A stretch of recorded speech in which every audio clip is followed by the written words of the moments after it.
entrega de la Escuela Dominical de la Iglesia Bautista Misionera Peniel. El día de hoy vamos a estar viendo el capítulo 3 de Apocalipsis del versículo 1 al 6, más precisamente en el mensaje a la iglesia en Sardis. Las semanas anteriores hemos estado estudiando los mensajes a la iglesia en Efeso, Esmirna, Pérgamo y Tiatira. Hoy le toca el turno a la iglesia de Sardis. Sardis, en el contexto geográfico, estaba ubicado, como lo vemos acá, al sur de Tiatira. Sardis se convirtió cerca del año 600 a.C.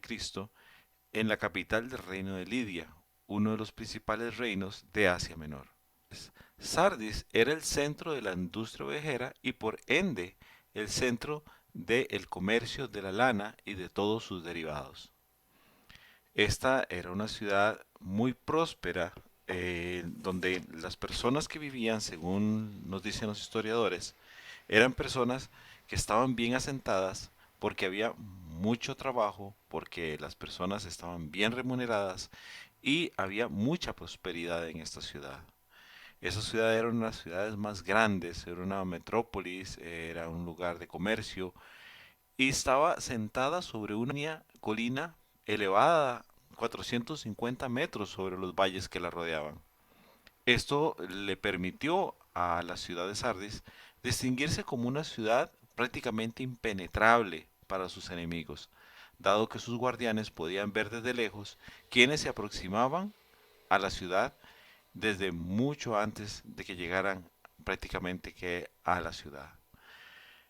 Este, esta ventaja de considerarse impenetrable se convirtió en una de sus grandes desventajas con el tiempo, dado que sus vigilantes, que sus guardas, dejaron de hacer vela real y por eso fueron conquistados e invadidos dos veces.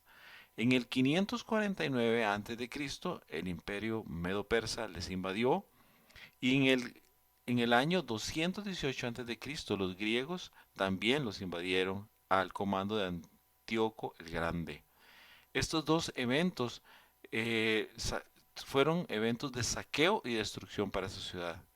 El principal problema que tuvieron, como lo acabamos de ver, quiero recalcar este hecho, fue que sus guardas dejaron de velar porque se confiaron de que esta ciudad era una ciudad elevada y que podían estar resguardados por la misma naturaleza geográfica de la ciudad.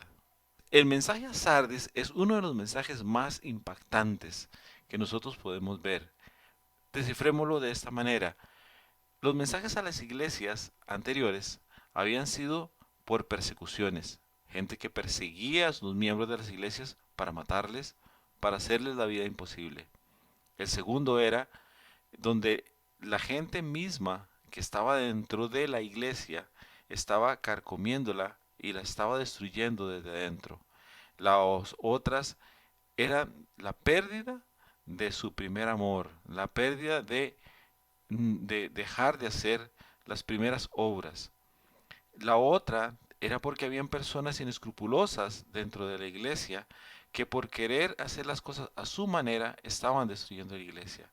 Pero el mensaje para la iglesia Sardis es un poco diferente, porque vamos a ver que Jesús le dice que es una iglesia muerta, y muchas veces es difícil distinguir los signos de una iglesia muerta si no se ha entendido bien la palabra de Dios, si no se ha escudriñado bien sus escrituras y entendemos qué significa esto. Este mensaje nos debe servir de punto de reflexión acerca de nuestras iglesias, acerca de donde nosotros nos congregamos, de la manera en que nos congregamos y de la manera en que se manejan las iglesias y los eventos que en ellas suceden. Este mensaje que Jesús le da a la iglesia Sardis trata principalmente de los contrastes que se presentan entre las apariencias y el verdadero sentir de la iglesia. Una cosa es lo que la iglesia deja ver al mundo, una cosa es lo que sus miembros transmiten y proyectan su piedad y su fe para con los demás, y otra cosa es lo que realmente están sintiendo, lo que realmente están viviendo.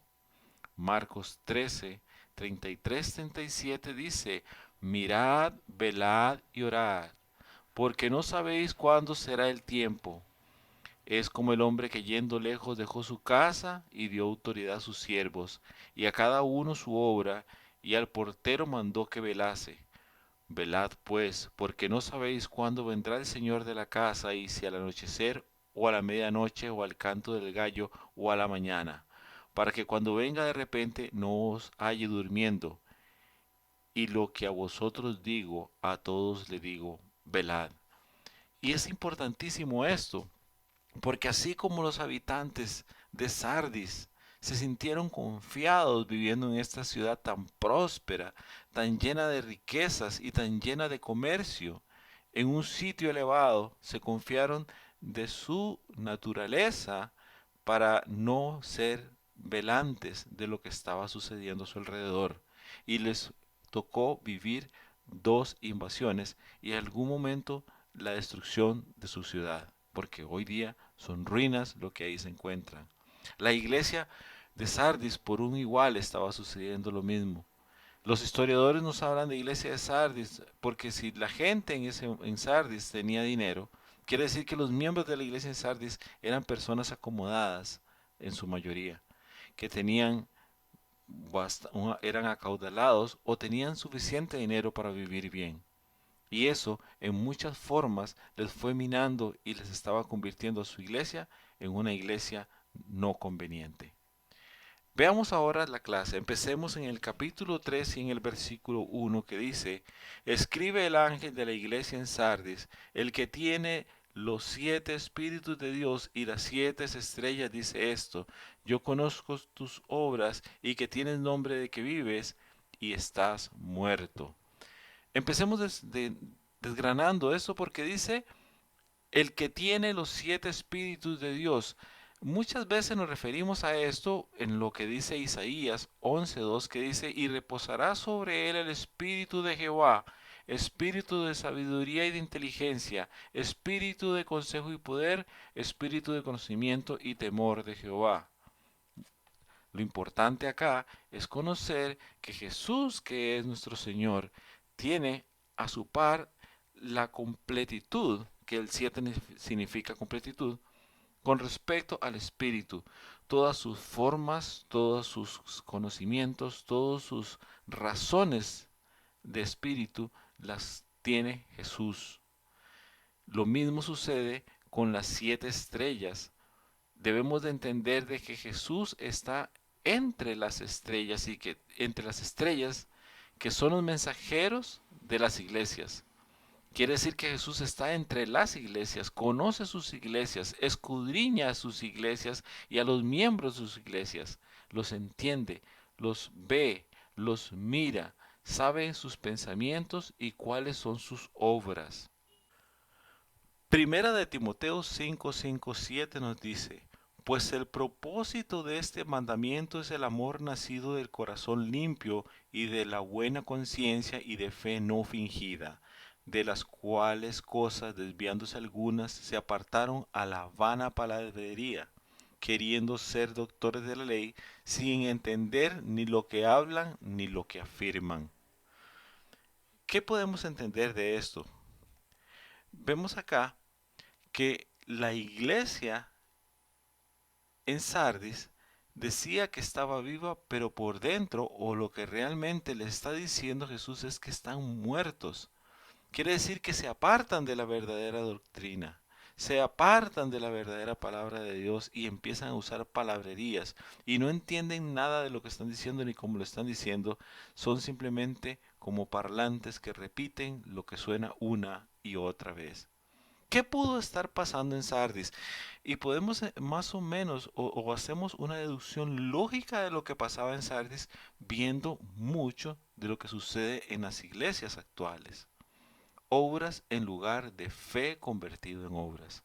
Acordémonos de una de las partes principales de la iglesia de Tiatira, que era que convertían su fe en obras y que eso es agradable a Dios.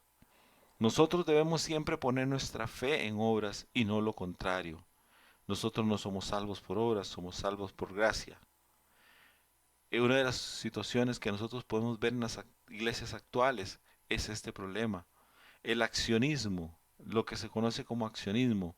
Personas que asisten a las iglesias y se ponen en acción en todo momento. Atienden a un culto, pero nunca están en el culto. Están barriendo, están ayudando en la cocina, están adentro y afuera, están acomodando, están haciendo, como si fuera lo más importante. Algunos tienen hasta la mala costumbre de ausentarse de la iglesia cuando el predicador principal, ya sea el pastor o alguno de los predicadores, que sea el que está en ese momento, está hablando acerca de la palabra de Dios. El accionismo es uno de los principales problemas que mata a las iglesias. Seguimos con la segunda posible causa, porque sucede dentro de las iglesias actuales, es la alabanza falsa en lugar de la alabanza en el estudio de la palabra. Cuando la gente habla de alabanza, todo el mundo inmediatamente piensa en cantos, piensa en gritos, en aplausos, en manifestaciones físicas con respecto a Dios. Pero a Dios no le agrada eso.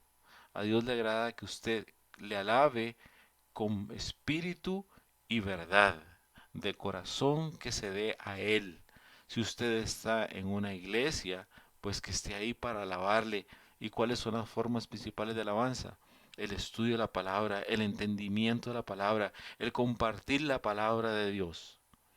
He ahí la verdadera alabanza. Lógicamente tenemos cantos, porque los cantos dan alegría al alma, los cantos dan reflexión al espíritu, pero no son lo central, no deben ser nunca lo central. Conocemos iglesias en las cuales se cantan 3, 4, 5, 6, 7 coros antes de cualquier cosa. Y al final viene la parte social de la iglesia, que siempre le llamo así, que son los anuncios de una cosa y de otra. Y cuando llega la parte bonita, que es hablar de la palabra de Dios, la exhortación de la palabra, no pasa de 15, 20 minutos a lo sumo. Y si hablamos de orar a Dios, se ora al inicio, se ora al final, un minutito cada oración y el culto termina de esa manera. Todo el mundo sale para la casa con un placebo espiritual, porque pasó una hora, hora y media, 2 horas en una iglesia física metido, y lo que hizo fue inflar su alter ego con canciones y alabanzas físicas y pensó que él estaba siendo espiritual cuando no es lo correcto. La verdadera problema que nosotros encontramos en esto es que muchas veces los líderes de las iglesias se prestan a esto, y los que son nuevos o los que vienen llegando lo siguen porque piensan que esa es la forma correcta de hacerlo. ¿Qué tenemos nosotros en la iglesia? ¿Un grupo de personas en un solo lugar o una fraternidad en Cristo? Ese es otra de los principales problemas que causan la muerte de las iglesias. Cuando todo un grupo de personas asisten a un sitio físico al que llaman iglesia, pero que no van a ser iglesia, que simplemente están ahí como si estuvieran en un grupo social, como en un club social. Y vemos nosotros las megas iglesias que se convierten en clubes sociales, donde las personas llegan temprano a desayunar, a compartir. La hermana que trae su catálogo de Tupperware, el otro hermano que trae para vender sus productos, la otra que llega a recoger ciertas situaciones, pero nunca se sientan juntos a orar, nunca se sientan juntos a departir la palabra de Dios, ni a sentarse alrededor de su líder pastoral para que les guíe en la palabra.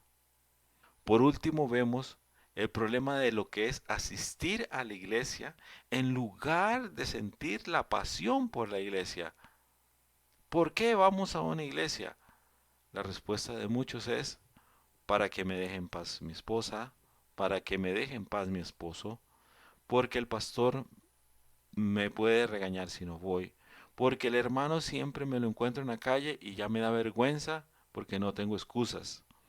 Y vamos a la iglesia como un deber, pero no vamos con pasión, no vamos con la necesidad, no vamos hambrientos de palabra, no vamos hambrientos de fraternidad con nuestros hermanos.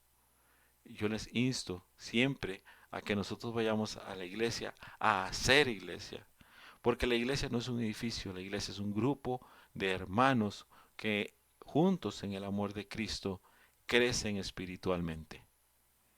Esos cuatro problemas pudieron estar pasando en la iglesia en Sardis, porque son cuatro problemas que nosotros vemos en las iglesias actuales, siempre poniendo lo material sobre lo espiritual, las apariencias sobre lo que yo realmente soy. Pero Jesús dice, yo conozco tus obras y que dices que vives y estás muerto. Hay que tener cuidado, mucho cuidado, ser velantes siempre de estas situaciones. Capítulo 3, versículos 2 y 3. Sé vigilante y afirma las otras cosas que están por morir, porque no he hallado tus obras perfectas delante de Dios. Acuérdate pues de lo que has recibido y oído, y guárdalo y arrepiéntete, pues si no velas, vendré a ti como ladrón, y no sabrás a qué hora vendré sobre ti.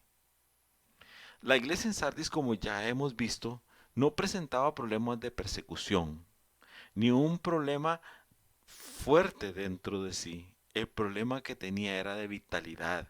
Y no de vitalidad de que fuera gente o que llegara gente o que no hubiera un servicio alegre, un servicio fuerte. Era la vitalidad real, la vitalidad en Cristo. Vemos aquí que la gente llegaba, como dije anteriormente, a meter dentro de sí un placebo espiritual que se desintegra minutos después de que usted sale de un culto. La palabra de Dios es la que tiene la máxima importancia. Y ahí es lo que dice, acuérdate pues lo que has recibido y oído y guárdalo. Eso es la palabra de Dios. Ellos recibían palabra. Ellos estaban ahí para recibir palabra y tenían que guardarla y tenían que saber atesorarla. Deberían de acordarse porque tiene que haber habido alguien que llegó a fundar la iglesia con buenos sentimientos, con buen deseo de trabajar, con amor verdadero, con fe verdadera, con evangelio real. Pero todo eso se había olvidado. Lamentablemente, el evangelio auténtico siempre levanta oposición.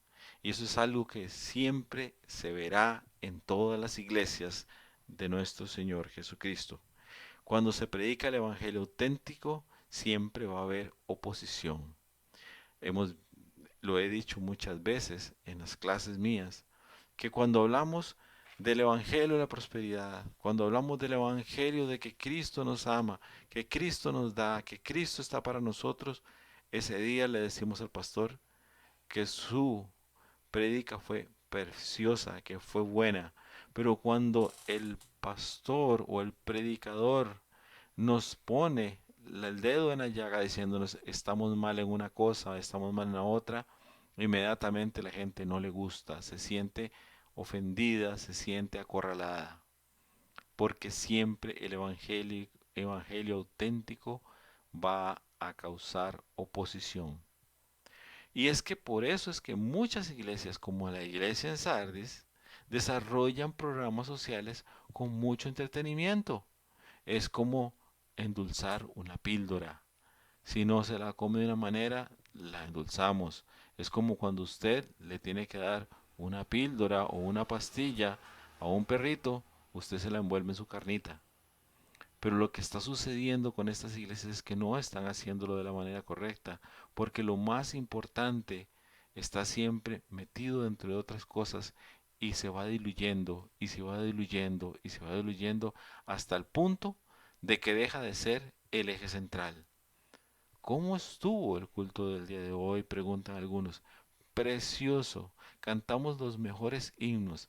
Estuvo el pastor contando unos chistes muy bonitos, unos chistes muy alegres.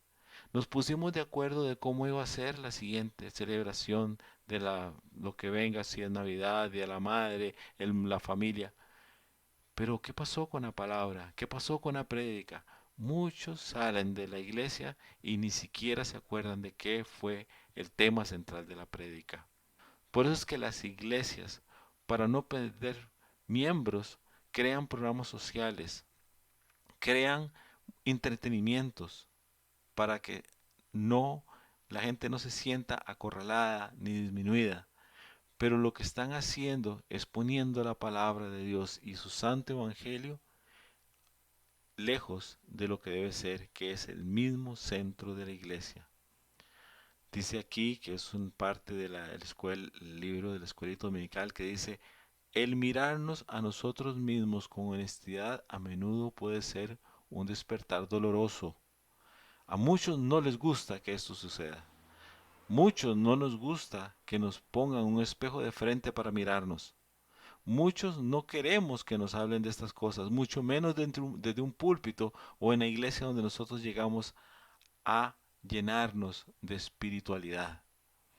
Porque para mucha gente la iglesia es algo distinto a lo que realmente es. A la iglesia se va a adorar a nuestro Señor, se va a estar en comunión con Él. Primera de Pedro 5:8 dice, sed sobrios y velad, porque vuestro adversario el diablo, como león rugiente, anda alrededor buscando a quien devorar.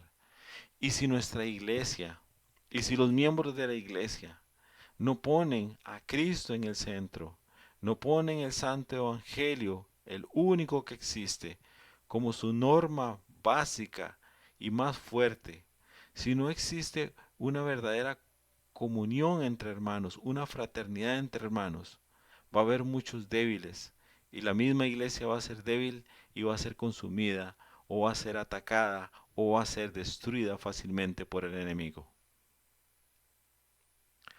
Capítulo 3 versículos 4 y 6 dice, pero tienes unas pocas personas en Sardis que no han manchado sus vestiduras, andarán conmigo en vestiduras blancas porque son dignas.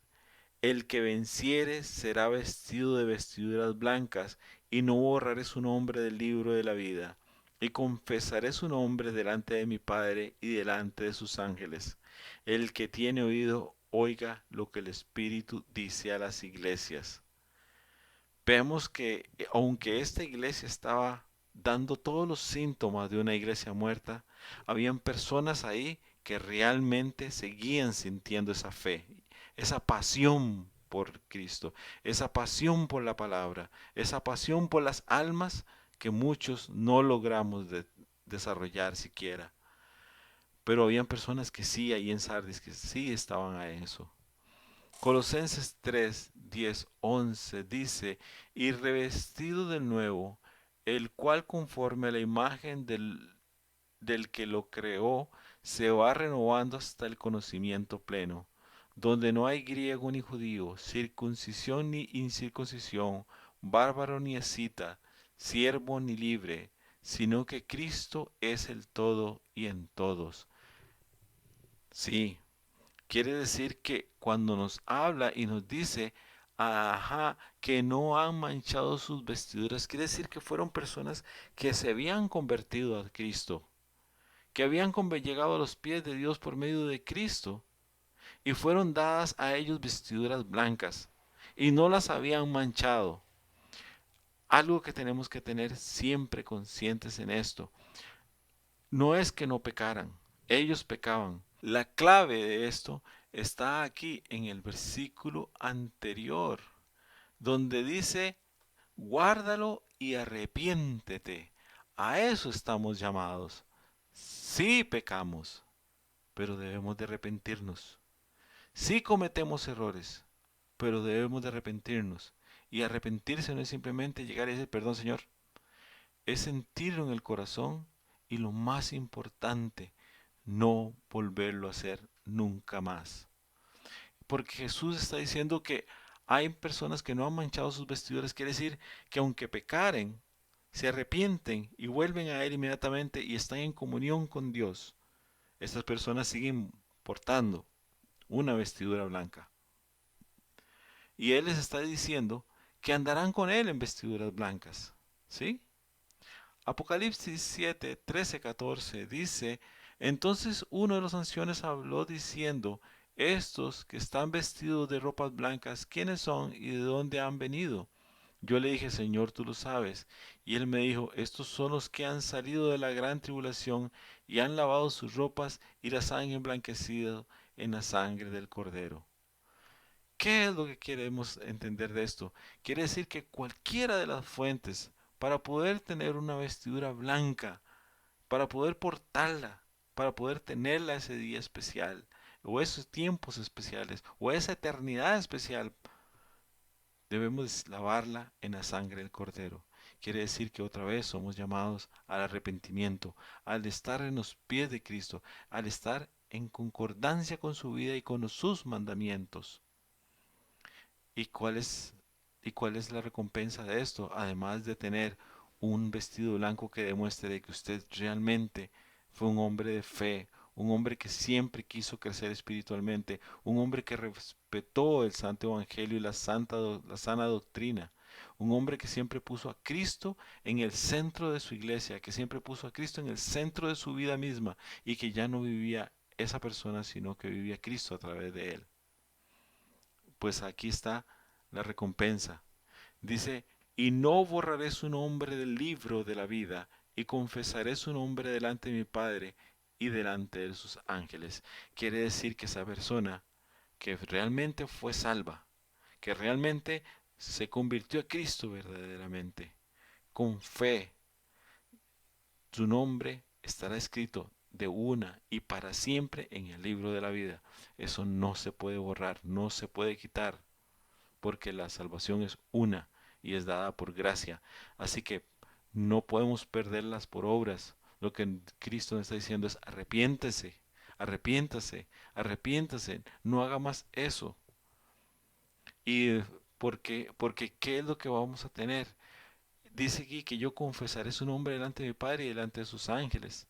Quiere decir que el día que nosotros lleguemos al santo juicio, cuando seamos presentados, Cristo mismo va a estar a la par de nosotros diciéndole, Él es de mi grupo, Él es de mi iglesia, Él creyó en mí, Él tuvo fe verdadera en mí, Él tuvo amor real en mí y Él va a interceder por nosotros.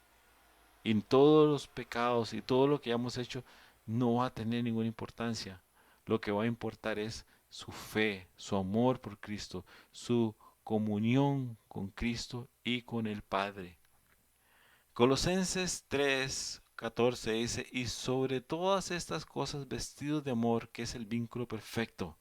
Y ese es el vestido que nosotros debiéramos de tener siempre. El vestido blanco y el vestido del amor, que es uno prácticamente.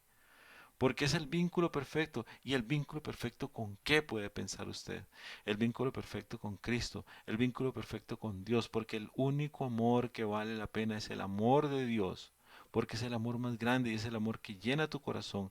Y de ese amor se generan todos los demás. El amor que usted puede sentir por su padre, por su madre, por sus hermanos, por todo lo que usted quiera amar. Si está basado en el amor de Dios, es más grande, es glorioso. Porque ese amor te llena el corazón. Ese amor te da todo lo que usted necesita para hacer obras verdaderas basadas en la fe, para poner ese amor en ejercicio. Es el vínculo perfecto con tus hermanos, para poder crear una verdadera fraternidad y una verdadera iglesia. Así que cuando nos dicen que unos pocos en Sardis no habían manchado sus vestiduras y que aquellos que lo lograran hasta el final caminarían con Cristo, quiere decir que en aquella iglesia habían personas que iban a estar con Cristo. Conclusión. Este mensaje es para los verdaderos hijos de Dios. Este mensaje fue dado a los verdaderos hijos de Dios. Si su salvación fue real, si usted realmente entregó su corazón y su vida a Cristo, su salvación es real y este mensaje es para usted. Las demostraciones de pasión y fe vacías son rituales infructuosos. De nada nos vale a nosotros poner hincados o con las manos hacia arriba, tirado de espalda o como usted quiera, que todo el mundo piense que usted es súper espiritual, súper religioso, que usted tiene una cara de pasión y una fe inquebrantable y que todo el mundo piense eso, cuando Cristo nuestro Señor examina tu corazón y sabe lo que usted realmente es, debemos tener cuidado de realmente nosotros primero, como decía el pasaje bíblico que leímos, entender lo que estamos leyendo, lo que estamos hablando.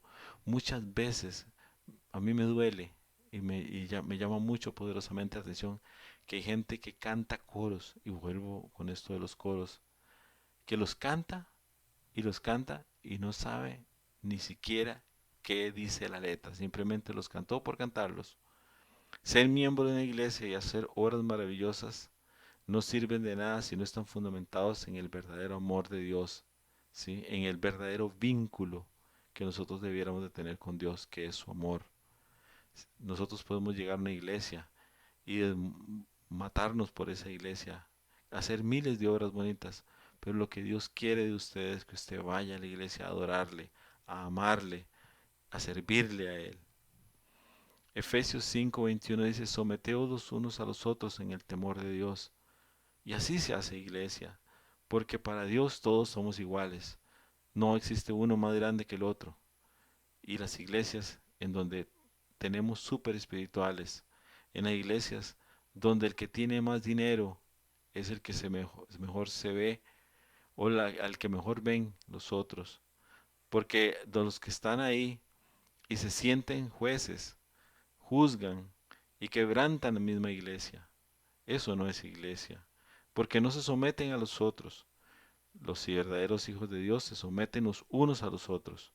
Y conste que esto de someterse es simplemente vernos como iguales, estar siempre hermanados en la fe y en el amor de Cristo, porque toda iglesia debe ser honesta y sinceramente cristocéntrica. El centro de la iglesia es Cristo y solo Cristo.